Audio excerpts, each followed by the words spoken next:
Welcome to my story hour. I'm Kathy Ramsperger, a lifelong journalist, humanitarian, and author of the award-winning The Shores of Our Souls and the upcoming A Thousand Flying Things. I'm also a coach who founded Ground One and created Step Into Your Story. I'm here to connect people, both readers and writers, who love books. I concentrate mainly on transformational stories of international interest, multicultural relations, and social justice that focus on the connections and disconnections between all people, all humans. It just happens. So welcome and thanks for being here, audience, and welcome to Carol Vanden Hende. Thanks for being with us in your busy launch schedule, Carol. Oh, it's so fun. I'm so glad we have a chance to chat today, Kathy. Me too. And that gorgeous background. I could just sit here and look at that and you all day. Thank you. So, Carol has just launched a new novel this week. And congratulations. We're going to talk about it. We're going to focus on it with a few detours to the first book that she published. This is more of a prequel, the one that just came out, and it is called Goodbye. I did it again. Orchid Blooming. The first one that came out is Goodbye Orchid. And Carol is just multi-gifted. She's an award-winning author, speaker, and she has an MBA, and she has decades of experience in global marketing and digital strategy. She's also won more than 20 awards for her Goodbye Orchid series, including the American Fiction Award, the Pinnacle Achievement Award, the IAN for Best First Novel, 2 Royal Dragonflies, and a Kopp's Featherling Award. When she's not penning and speaking about stories of resilience and hope, Carol is marketing chocolate. More about that to come. Carol, like me, and that's one reason that I resonate so with you, Carol, is active in her community as a climate reality leader. And she raises funds for nonprofits like USA Cares. And I think that is right up my alley too. She and her humorous husband are parents of twins, and they travel the world together. Multicultural family. A little bit about the book. A childhood tragedy followed her into adult life. She's happy on the outside, but she covers her wounds with hard work. And will Orchid Page conquer her vulnerabilities to gain a deep and lasting happiness? That's what this trilogy is about. So Orchid is kind and generous. She's 27, but she'll never forget the day that changed her life. Living as best she can after witnessing her parents' fatal accident when she was a child, the beauty industry marketer yearns to win a promotion to China to connect to her mom's ancestry. But with competition fears, she despairs she'll never make the grade until she meets a man who encourages her and makes her feel safe despite her usual distrust. What's that man's name? People that have read the first book will know. Phoenix Walker, and there's Yeah. meaning behind both their names. Yeah. So after Orchid convinces him, and in a way kind of convinces herself, she really puts in the hard work to let her gain experience at his nonprofit project. He's quite a successful person. She's determined to keep their relationship professional and ignore their powerful attraction. But when working on his military ad campaign for veterans triggers her own unresolved PTSD, she fears her confident mentor may be too good to be true, even if she could trust him with her whole heart. Lots of praise for this book. USA Today bestselling novelist Barbara Conry says this novel contains tension and compelling chemistry that leave you breathless. And it's a reader's favorite, who calls it a book to read. Orchid Blooming leaves you with a sense of hope and optimism, a beautiful story full of flirtatious banter and quick-witted humor. And here's what I have to say. The author has written a sweeping love story with grace, agility, and a deep honesty. To do so, she connects straight to the heart. I love this novel because it's so much more than a fairy tale, happy ever-ending story. It's about the layers of love, the challenges, tragedies, and secrets that keep us apart. And viewers and readers of mine will know why I love that. I think my book contains those, and how only understanding the other's perspective can bring us together. Very true.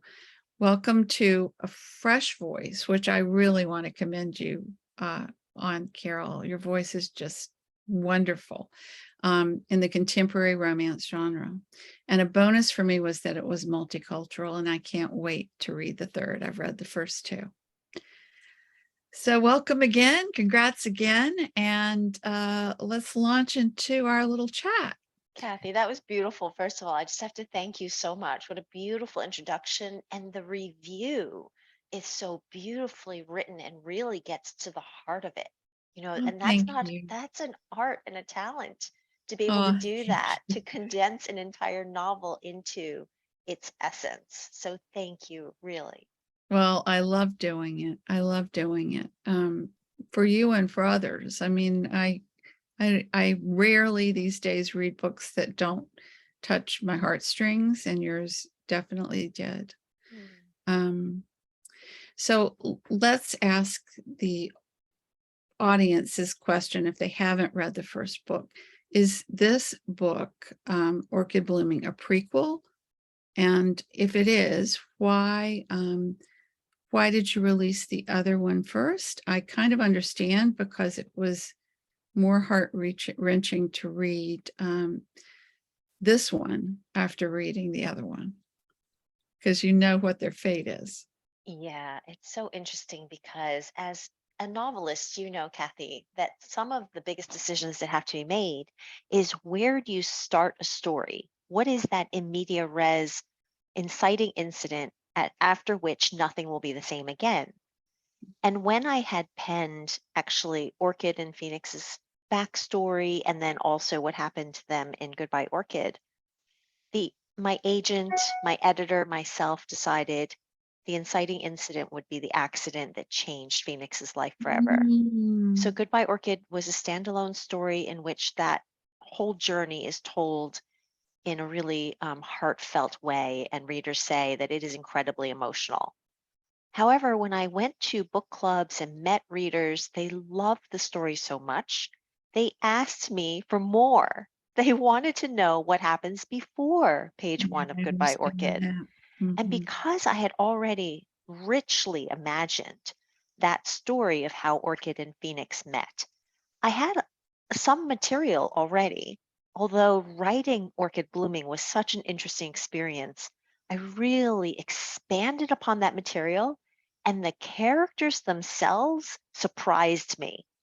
They did things, they had hidden secrets that I didn't even know until Not Orchid always Blooming the came way. to life. And so, yes, I knew you'd be able to relate to that as a fellow author. Mhm. So that was so interesting. And so that's why Orchid Blooming comes out after Goodbye Orchid.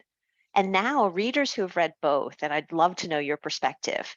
Some feel it is good to read Goodbye Orchid first and then Orchid Blooming. But others, now that they've seen both, say, oh, new readers to the series should start with Orchid Blooming in chronological order and then go to Goodbye Orchid. And then there's a third coming, which I would love to get to you when it's ready. I can't wait. I'm pretty sure once my readers read these, they won't be able to wait either. That's a really hard question to answer. I loved that I read it the way I did, because it made the message so powerful. But I agree that it's probably better for the reader coming to these to read them in order, because you get to know the characters so well before the second book. Yeah. Yeah, it's true. Yeah. But really, each of them can be read standalone. They make Yeah. total sense. They have a That's complete true. ending. Each one can be read standalone. But yeah, I'm hearing that. That's nice to read Orchid Blooming, then Goodbye Orchid. Well, I know that if I hadn't known about Orchid Blooming, I would have thought your novel was standalone. Hmm. Um, i- i- and congrats on that. That's not easy to do, because I just did it myself. And it you could read I would just say read it in the order you choose, but you're going to learn a lot more about the characters' backstories if you start with Orchid Blooming. Yeah. And if somebody has read Goodbye Orchid already and then they go back to read Orchid Blooming, what I'm hearing from readers that are reading in that order, they love the foreshadowing Yeah. because there are so many embedded insights into Orchid Blooming. If you know what happens in Goodbye Orchid, people are sending me all these like aha moments they're having. They're like, oh my gosh, the tempered glass, the there's all these embedded little Easter eggs, these little surprises for readers to find along the way. Well, that's what makes a series so special if you do it right and you've done it right, are the Easter eggs, right? Yeah. Um, so tell us a little bit about how you started writing these books. What inspired the first one? Yeah, it's such a good question because I've always loved literature. Even as a little girl, some kids want their parents to take them to the playground or the amusement park. I was always asking my parents to take me to the library, Oh, me coming too. down with a stack of books. Maybe you can relate. So I always had a book in my hands.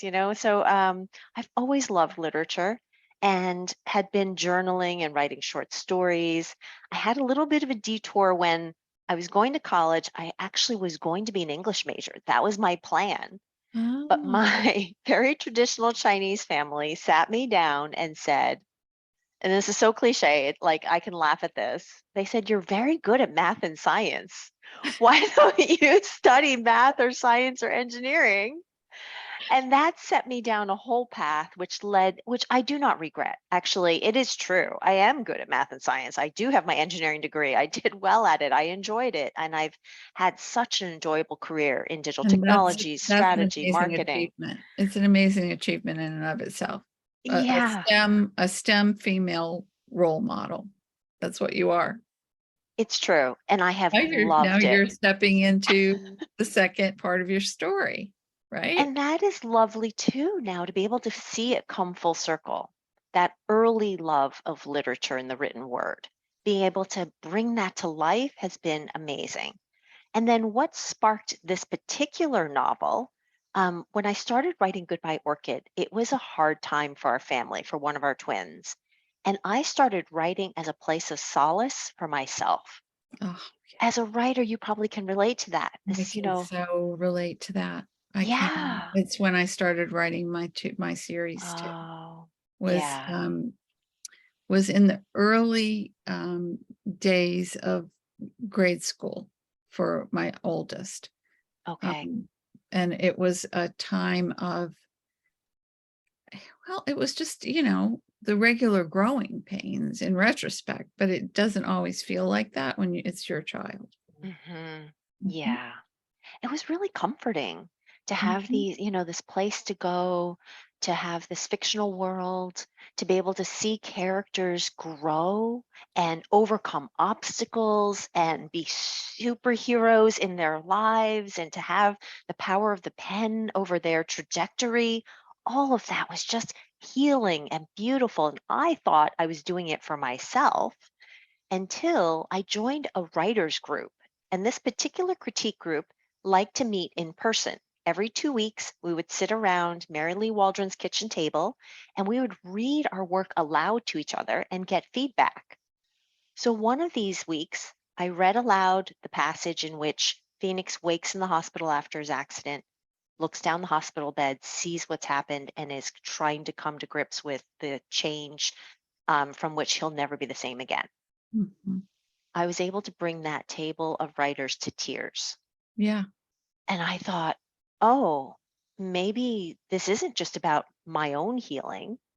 This actually can move and impact others.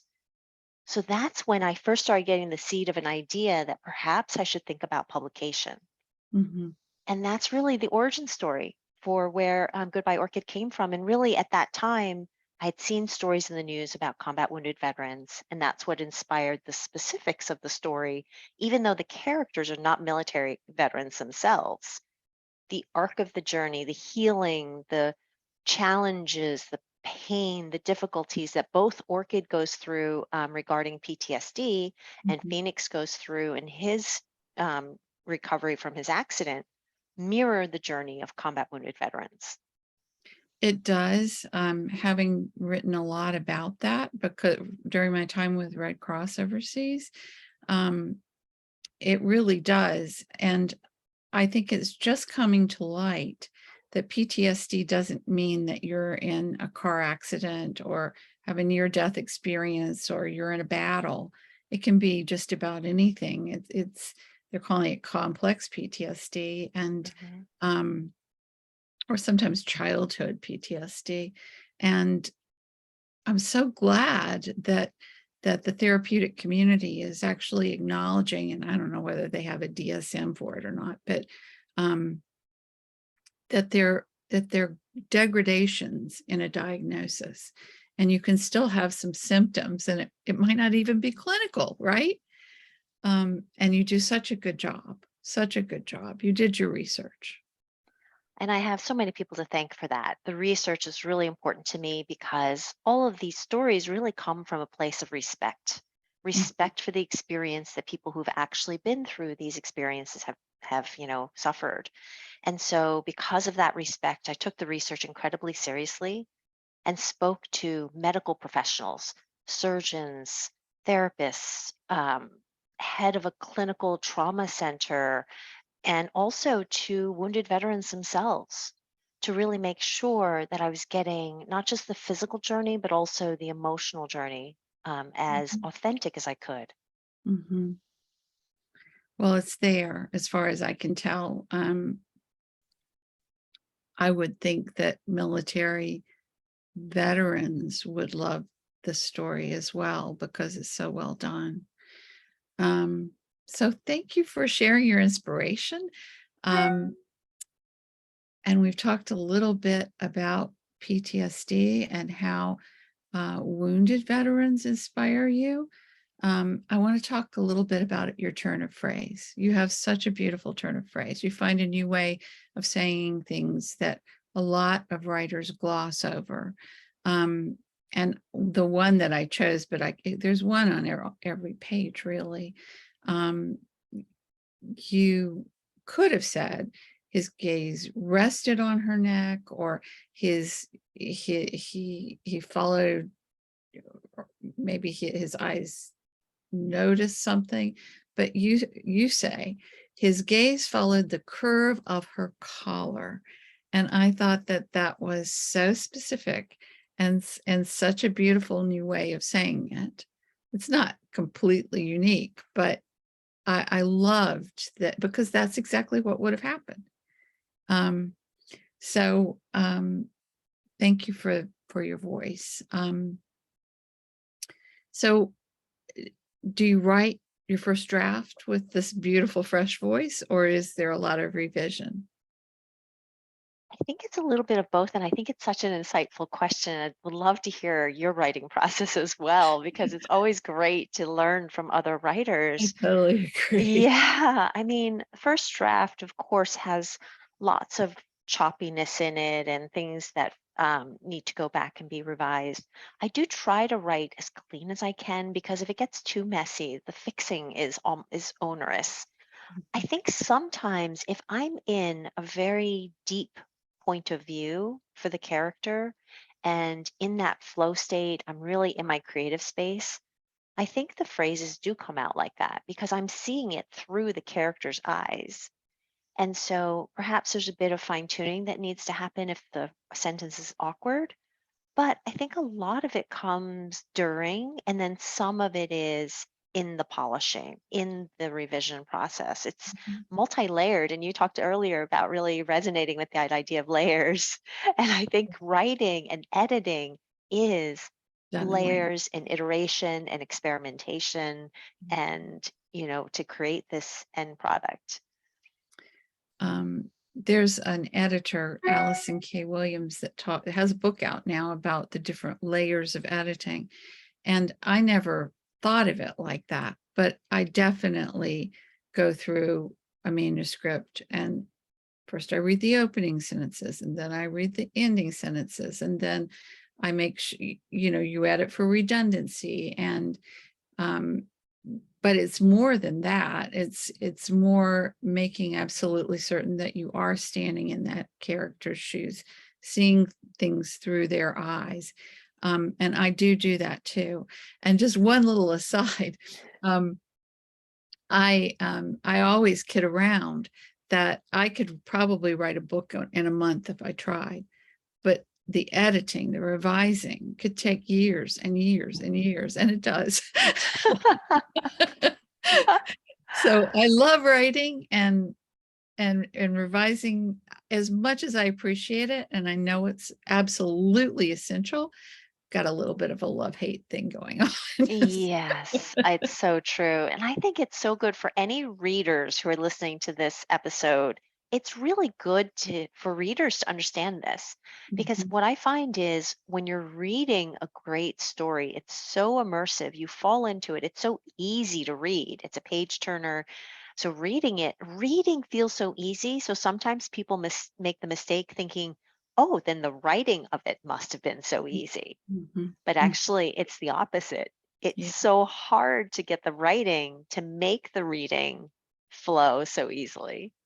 It's like an actor that you can tell is truly embodying his or her character, right?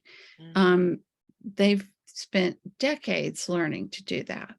And the easier it looks, I think probably the more time the author spent on it. So, Yeah, that's a yeah, good analogy. Like acting, writing is an act of empathy, it you is. know? It is. Yeah, And reading is an act of empathy too. That's the beautiful thing about it. so Um, true. so, one of your reviewers said about Goodbye Orchid, who gets to decide how much one person can bear? Do you think the end of either novel, you, Carol, um, is a mutual decision, or do you think one character might just have decided it was more than they could bear and started the end rolling? Um, and by the way, that's not a spoiler, guys. It's really, really not. You're not going to even believe the ending of that book. Um, but but there's always that time of high conflict, and that's the part I'm talking about. Mm. I have two observations on that question. I think it's a really insightful question. One is that this question that the reviewer brought up has to do a lot with the conflict that's in the middle.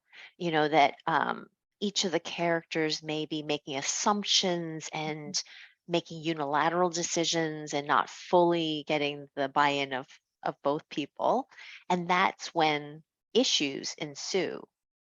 However, you also asked about the ending. And what I'd say about the ending to both books is that, and it's my perspective, and it's also the perspective of reviewers and readers whom I've heard from, Mhm. that both of them are incredibly emotionally satisfying They are. endings, They that are. they're really fulfilling. You feel the character growth.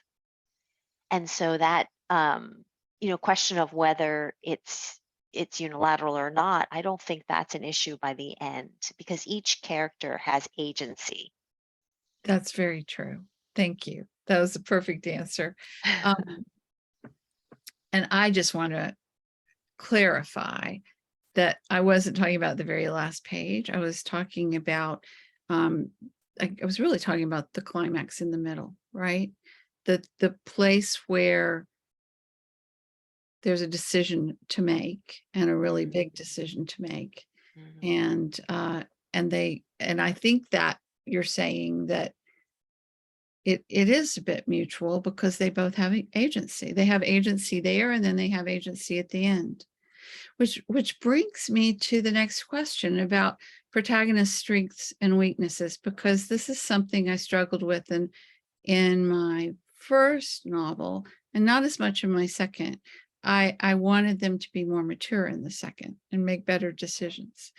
So that was actually easier to write than the first one. Um, if you have a protagonist who's very strong, um, how do you characterize their weaknesses, and no, sorry, how do you characterize their strengths and still have that narrative growth arc? You do that superbly. They're I would love being either one of their friends. They're not perfect by any stretch, but they're real, and they are amazing people, both of them. I think it is such a great observation because on the surface, they certainly have a lot of their lives together. The fact that Phoenix Walker is a founder of his own ad agency, named one of the youngest, ad executives in his industry. The fact that Orchid Page, despite the trauma she had witnessed as a child, is now a successful executive in the beauty industry, doing a job she loves in a company she adores, having friends, having a social life, those things seem, that they've actually got it together, is what it seems like. They However, I think the reader comes to know quite early that they have deep wounds. Those Mhm, wounds might be internal, they might not be evident on the outside. mhm, But Orchid, because of what she had witnessed as a child, carries into adulthood difficulty fully trusting, a desire to try to be independent. And, that is going to trip her up in life. She's going to, in order to grow, she has to learn that no person is an island. She has to mhm. learn that sometimes to take that leap of faith and to trust will yield amazing results.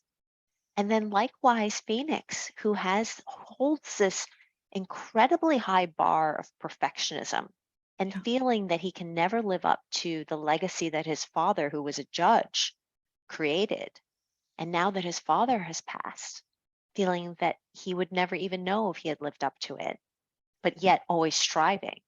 And that's going to be his Achilles heel when he is faced with that decision that you were referring to earlier.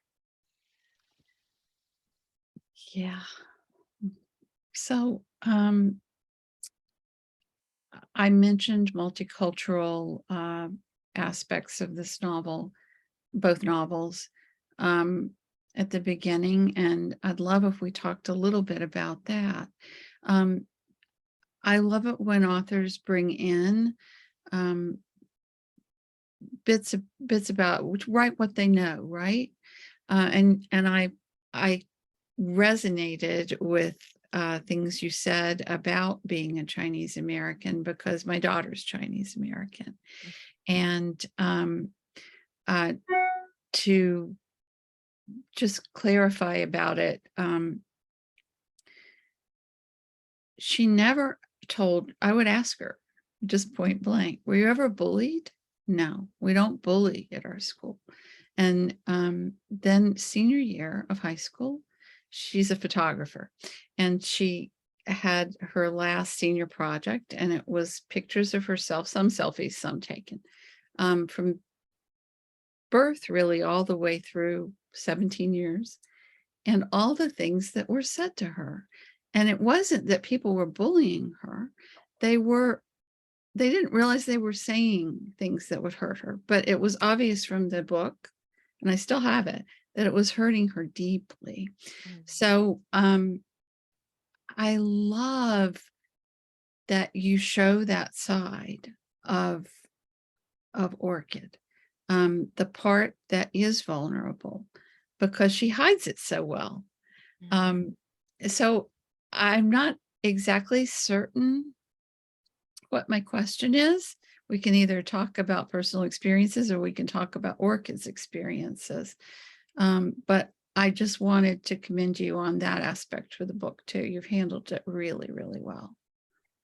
I'm so glad that that resonated with you. The book has won awards for multicultural fiction, and Yeah, I love that personal connection with your daughter and the experience that you see reflected on the pages of Orchid Blooming and Goodbye Orchid. I recommended them to her. I think she'll love Oh, because great. she's in marketing analytics. So Ah, well, after she reads them, I'd love to know what she thinks and whether there are certain aspects that she resonates with. I do find this question and the topic really interesting. And I ask my boys this too. My twins are 19, whether they've been bullied. And same, they say, no, this is a different time and age. People are open minded. We don't get bullied for being Asian, because even though they're half Asian, just like Orchid Page is half Asian, my boys are half Asian. And so they look Asian, one more than the other, and so they say, no, they haven't. But I do think you're right. This idea of the microaggressions that people, and maybe it's inadvertent, but the things that people say, and I think that the way I'd characterize it from my own experience is that those things, even if they don't have a bad intention, have the underlying message that you are different because of the way you look. The questions like, oh, where are you from? Where are you really from? How do you speak English so well? These, um, they might be well intentioned and come from a place of curiosity. And I don't actually feel super offended if the attitude is right when people ask me those things. But I think that that's what, when your daughter makes that picture book of 17 years of these, what might be microaggressions or these little slip ups or these assumptions that because you look different, you don't, that there's something different about you on the inside. right. Right. Yeah. Um, I'll be glad when we finally start looking at the inside of each person. I think right now we're in the middle of it. And by the way, my daughter always says, I'm from Jersey. And they'll yes. say, but what's the accent? Haven't you heard a Jersey accent? She'll say, That's right. Good for her. Yeah. I mean, and that's an appropriate answer and one I would give as well. "Ah." So back to the novel. Thank you for that, though. I, I have a lot of, well, my readers will know, I have a lot of secrets in both my novels. Um, and you said that the characters revealed some secrets that really weren't even in your purview when you started. Um, if I don't want you to give anything away, so I'm not going to ask what they were, even though I really want to know. But do you start with a certain number? Did you start probably not with the first one because you were just writing for yourself? The secrets just sort of came, didn't they, with the writing? So maybe that's a Yeah. simple question. I mean, it's a simple answer. Yeah. I mean, for me, my experience has been that the secrets come out organically, that Uh-huh. as the characters behave the way they would because of the way they are externally, because of the wounds that they're carrying so deeply emotionally internally, they are going to behave a certain way in different scenarios. Mhm. And as they behave, then I start to learn their secrets. And that is so fun. I think this is part of what makes writing fun. We can make anything happen, but we do want to make it happen in a way that's consistent with the character so it's believable. Mhm. And for us to discover along the way Yeah. is really intriguing. And I heard, I think it was, oh, was it Stephen James? There was an author I heard speak who maybe it was Harlan Coben. I can't remember which author Mhm. it was, but he says he would type on his computer to find out what happens to the character. He's like, "Oh my gosh, he opened the basement door and there's a noise coming from downstairs. I better find out what happens." And he keeps typing to find out. It And really I is like love you're that. in a little other universe Mhm. where I always feel like a detective when I'm writing. I really Oh, do, because I'm trying to figure out what motivates the characters. Mm, And I'm also, to do that, you have to find out their secrets or their lies, right?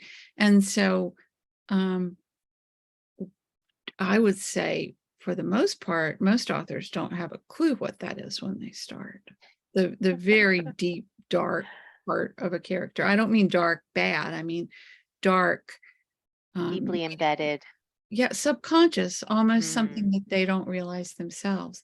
Um, really great answer. Um, and forgiveness is a big part of this one and the next one. Um, I find this about life, and I also find it in characters. The stronger they are, the more secrets they might have mm, because they're trying to maintain their strength, and mm. they don't really want to. It's like, I'm like this with my own life. I'm like, I don't want to talk about that. I'm in the middle of something. Yeah. um, so can you talk a little bit about forgiving somebody who's kept something important from you in terms of these novels or in terms of literature? I think that you do forgiveness really well. And I'd love to hear more about how you got to the resolution of it. Mm. This theme of forgiveness, I think, is important to me. And it really comes from a belief and wanting to believe that people can heal relationships, Mhm. that I one totally agree. mistake, one misspoken word, one, falling out is not enough to keep people who are meant to be together apart. And Mhm. I want to believe that. I want to believe that in humankind. I want to believe in Yeah, second chances. I do And too. so I make that come true in my beautiful fictional world. And I see you nodding along as well. So it sounds like that's a belief you hold too. Totally a belief I hold. I do. I love that you have in your synopsis, I think it is, love does love conquer all. And yes, it does. I totally believe that. Um, and I mean the unconditional love, not the romantic, stars in our eyes kind of love, because there are moments of that. But the day to day, unconditional, I'll do anything for you kind of love, um, that really could win wars. Hmm. It's rare. It's beautiful. We could probably use more of it in the world Mhm, today. mhm. Yeah. And to do that, we have to question our perceptions. We Hmm, really what do you mean do. by that? Say I more. I mean that a lot of times, even in a very good relationship, my husband and I have been married almost 40 years, so a really long time. And actually, it can make your perceptions even worse because you're thinking, well, they don't do that. Why would they do that? Right. Mm. But when you sit down, if you're having an argument, because arguments do happen, um, and question, was he really trying to annoy me with that phrase? No, it really wasn't, right? And Yeah. vice versa. Like, does she really have all those books just to annoy me? He loves order. Mathematical mind. Um, no, she just loves books, right? Yeah. But I have seen people, I coach too, and I have seen people break up over things that were even less significant over Mm. a disagreement. So that was what I meant. But any any other comments about that? No, I just think it's so insightful. I feel like this whole conversation is so insightful, and I love all of the connection points you and I have. I do You too. I know, love talking to you. We'll have to do yeah. it again. I love it. And I'm actually even thinking back to when we were talking about the multicultural there. I mean, I think there's even more to explore there. There's a really interesting passage. Do you remember the story when Orchid goes to China? I was actually just thinking about it. And this is one where I personally experienced this as well. Mm. thinking that by going to China, she'll feel closer to her Yes. ancestry. When I Yes. had a 2-year assignment in Beijing, I had this experience that I thought, well, I'm going to look like everybody else, and therefore people are going to expect me to speak Chinese. They're going to expect that I'm Chinese national.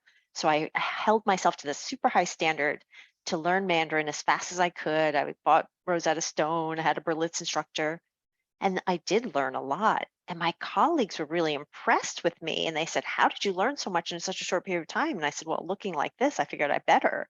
I figured, everyone's going to assume I speak Chinese." And they started laughing at me because they said, "Oh, no, we would never mistake you for being Chinese national." I'm like, "What? My ancestry, both my parents are from Shanghai. I am Chinese by ancestry, even though I was born in the US." They said, "Listen, look at you. Look at the way you dress. Look at the way you cut your hair. Look at the way you carry yourself and your mannerisms." Isn't that amazing how that is really a huge part of it? Yeah. I living abroad, I really could get to the point that I could recognize somebody who was American versus somebody who was from England. Mm, That's how nuanced I got. But living here, I think it's because we have such diversity, maybe. mhm. I just don't I remember the first time I went abroad, I thought, how did they know I was American? Right? Well, duh. Because I really tried to dress. I went to Paris. I really tried to dress in a way that looked European. I knew they weren't going to think I was walking along the Champs-Elysees every day. But it's interesting how we have our distinct mannerisms and our distinct habits, and it's really interesting. So do you think that's what gave you away in Paris? What do you think people picked You up know, on? well, I know if I spoke, they would have picked up on it. Right. I do speak Yeah. French, but it definitely I still say if I understand a joke in French, I'm finally there. I've Mhm. made it with the French language. Um, but I think it's the way I walked. I really do. Mm. I really do. Nobody ever told me, of course. We knew you were Yeah. American because of this. Um, it's a really interesting concept. And another thing, I don't know. I don't know what it was. And I didn't, I would, it was, I was young and I was a little embarrassed to ask, right? Um, and so I'll probably never know. But but I do think I look really, I either look Irish or I look American. It's just the way, I have that ancestry and it shows. Yeah. Um, so I also wanted to say that my son took Mandarin all the way through. My daughter did not want to. And he was going to work in China, teaching English in March of 2020. Oh dear. I What don't really need, timing? Oh I don't really gosh. need to go into that. But we talked a lot about, she was born near Suzhou, and we talked, he was going to be working near there, and we talked about him investigating. And when he didn't go, my daughter said, well, maybe it's just a relief. She's actually found Mhm. a cousin in California. Oh, okay. Um, and the similarities, their interests, it's amazing. Um, but um, she said, maybe it's just better we don't go. And I thought it was because maybe she was conflicted about her birth mother. And she said, no, I don't speak Mandarin. I can't go to China. Oh, right. So I Mhm. wanted to say you're certainly not alone. And I Yeah. think most people going to a country, at least now, want to speak the language. We just Mhm. do. So Yeah. It's to show um respect for the culture, show respect for the people. That's part mhm, of, and yeah, also to be able to connect and communicate. yeah. Have you ever seen this movie called Twinsters? It is a No, but I need documentary. to now. I would recommend it. It's two Korean girls who were adopted, and um, they come to believe that they might be related. And it's the journey of how Mhm. they figure it out and what they actually learn, and the way in which they move the same, their mannerisms, how similar they look, and it's really uncanny. They have so much footage of the two of them. It is just an incredible story. Yeah. I will definitely look at it, and what a story. Well, thank you. Thank you, Carol, for that. So speaking of China, do you think that orchid grows more by going after the job of her dreams, traveling to China, or more through Phoenix? And she probably it might be equal, right? So I'm sure that might be your answer. But I have an opinion about this that I'll tell you after. So I'm thinking about orchid in orchid blooming because Right. she grows so much. She thinks that the trip to China is going to bring her closer to her mother, that this is what she wants more than anything. And what I love is in her character arc, in her journey, and it reminds me of your writing because your characters grow so much in terms Mhm. of understanding themselves.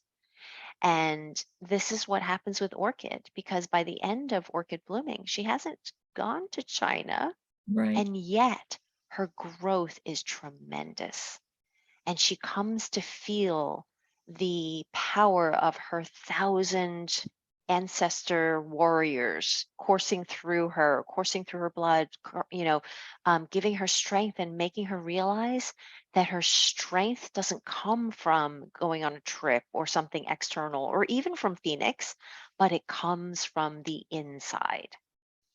Yeah, that's exactly what I was going to say.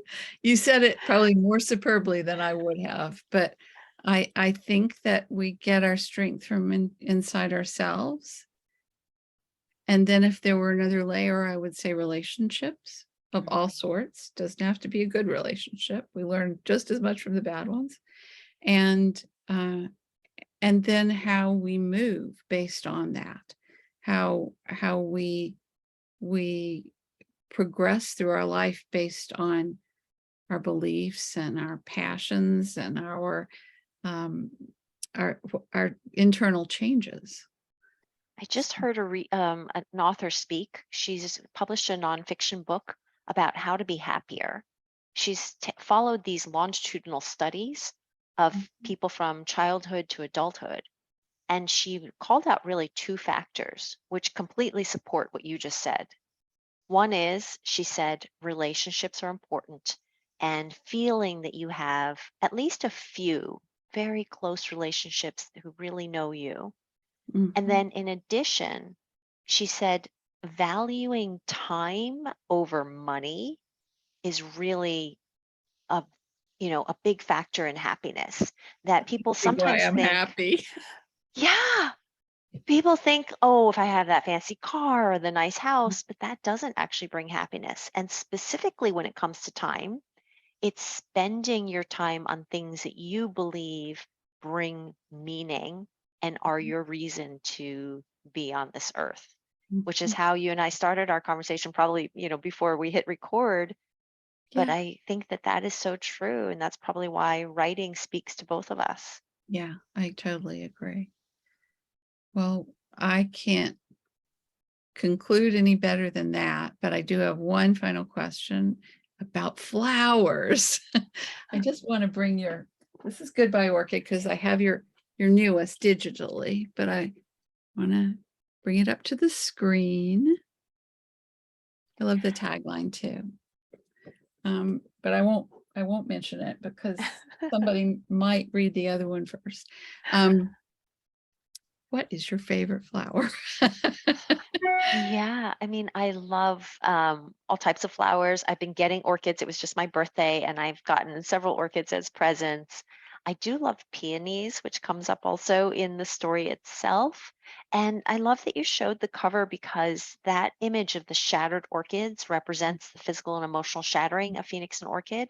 And Yeah. on the cover of Orchid Blooming, the petals actually bloom, they blossom all over the cover. And then what's fun is the hidden Easter egg design detail.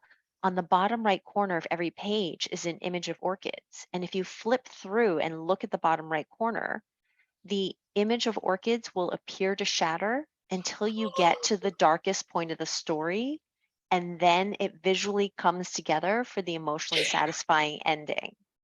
Oh my gosh, I wish I could show that on the screen, but you have to buy the book. That is amazing. Yeah, there's a flip book feature inside, and that's why it's won awards for interior design Uh-huh. as well as for cover design. Well, I can see why. Um, I am going to end with this short excerpt um, from a pitch that Orchid gives, trying to get this nonprofit assignment. I'm not going to read the whole thing because of time, but um, life isn't easy. Who hasn't suffered injustice, misunderstanding, or hurt on a schoolyard playground, been disappointed at work or challenged as a parent? Everything we've just been talking about. That's what humans are built for. Brains are resilient. They make sense of the world. They seek solutions. But what happens when the injustice or challenge is too great for a single person to bear? When the brain itself is injured by its experiences, the wound may not be visible, but the pain is real. And she goes into a case study of Tammy, who is a wounded veteran and has PTSD. And she ends with this, which I really wanted to put into this interview. Countless people can benefit from this message. Some say 6% of the population will be affected by PTSD at some point in their lives. Not only soldiers, but people all around us. Who else can help? Are you in? I just Oh, get that's done so with that. beautifully read. Thank you It's so so much for beautifully written. sharing that. Um, it's a theme throughout your work, and it's I can tell how heartfelt it is, Mm. and thank you for it. So I will. I always share my tea bag wisdom, and I pull one for each uh, author. And this one was really simple, but it applies. Oh, I need my You reading don't have to glasses. read it. I'm going to read it, but I just always Okay. show people to show that it's real, that I'm just not making it up myself. Live consciously. Mm, Um, yeah. and after reading that, I think people will realize that this book is very much a conscious piece of art. So what is next after you finish this amazing tour, and where can people find you along the way? Um, I just want to say that we've recorded because you're right in the middle of the launch, and thank you so much for taking the time, the valuable time to speak with us. And people can leave questions and comments for me. I will answer them, and if I can't, I will send them to Carol to answer, and I'll get back. So please continue to comment, even though this will be a premiere. And she'll also be able to put someplace, we'll figure that out as we go along, where you can find her for the next couple of months, online and off. Yes? Yeah. Kathy, first of all, I just want to say thank you so much for your generosity in terms of your time in reading so deeply. And not just my work, you have touched many, many authors and many, many readers' lives. And so thank you for that. Thank Really, you. really huge gratitude. And then thank you. You asked what is next. There are so many opportunities for readers to take part, whether it be in person. I have signing events at Barnes and Noble down in St. Pete's Beach, Florida, when I speak at Novelists Inc. Also at Barnes and Noble out in Easton, Pennsylvania. So there's a bunch of in-person events depending on where people are. And then there are virtual events that anyone can attend. So I'm being interviewed by libraries and different organizations. Those are all available on my website. So people can simply go to carolvandenhende.com and then slash speaking will show all of the events. And then if they want to connect with me on social media, I do have a link tree, which is linktr.ee/CVDH, which are my initials. I'm easy to find on social media. I have a newsletter that people can sign up for to get the latest news. And I always intend to and aim to impart really a sense of hope and optimism in my newsletters as well. And so would love to connect with anyone who would like to. Well, there are plenty of ways to reach you then, and I'll put these in the comments and on the YouTube replay as well. And let me spell your name: Carol V. Wait a minute, CarolVandenHende. Did I do it right? Correct. That's .com. awesome. Yep. Well done. So thank you, Carol. Thank you for your comments. Thank you for such a great conversation. Thank you, everyone, for joining us today. You can join me every third Thursday at my Facebook page, interviewing authors like Carol. And if an author's schedule precludes them being live, which is happening more and more because we're out and about and leading our busy lives, I'll be there live when the video plays to answer your questions and comments. So feel free, post away. You can find all my interviews, including this one, archived on YouTube and Facebook on my pages, my author page and my Story Hour page on YouTube. And I've given you Carol's website, and I will post her Linktree domain as well. And you can find more about me and my work at shoresofoursouls.com and ground1one coaching.com. Stay tuned, because with my new novel, there's going to be a whole new platform. Changes are coming. I'm looking forward to seeing you all again soon. Our guest next month is author who's already very well read and well loved, Robert Gwaltney, who I've been waiting for a Halloween show. Nobody wants to miss this Southern Gothic chat. But until then, this is Kathy Ramsperger bidding you farewell. And I hope you enjoy this autumn breeze and carry along a great book to read. Thank you, Carol. Thank you so much. That was Bye, lovely. everyone.